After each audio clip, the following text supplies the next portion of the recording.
Would you be able to send your child to a different country, across the ocean, to live with strangers for an unknown length of time? What if it were war, and you fear deeply that your children would be bombed, or worse yet, that your country would be invaded? This exact dilemma faced thousands of British parents in the Second World War, and they had to look for safe haven for their children. But at just the right time, tens of thousands of Canadians from sea to sea stood up and said, "Britons, send us your children. We will take them into our hearts and our homes, and we will look after them just as if they were our own." My PhD research looks at over 3,000 children who came to Canada between the ages of 3 to 15 in the Second World War. My research then is rooted by 3 questions.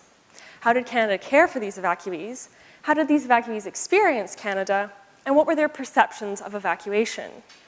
Now, historians have tended to use adult, reflective sources, such as autobiographies and memoirs, to tell us about childhood. But I argue that we really need to use and hear the children's voices. So I use hundreds of evacuee letters in my work. Furthermore, well, I guess if we can look at some evacuee letters, for instance, we might want them. Patricia Cave, after 3 years in Canada, wrote home. She said, "Colin doesn't even remember you or England anymore. I want to come home, and if you don't send the tickets, I promise I will swim." Now, another problem that plagues this field of study is that it's entirely devoid of statistics. To set this problem straight, I guess, I set out to create the world's first evacuee database, which now hosts 3,189 children.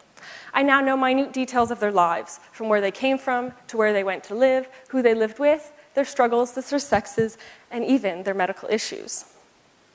So from this, I've been able to create brand new statistics, such as this here, the provincial distribution chart. And the picture in the middle is London, Ontario's very own evacuees. So then, my research proves that Canada provided the highest level of care for these children, and that evacuation undoubtedly saved their lives. This then is an important story about Canada's war, about philanthropy, about wartime childhood. So what then can this also tell us? Well, it tells us that we need to also find these evacuees, which I've also been able to do. And I've found 4 living evacuees that are in 5 kilometers of this very room. So long as there are children in war, there will be children who are deeply affected by conflict. Thank you.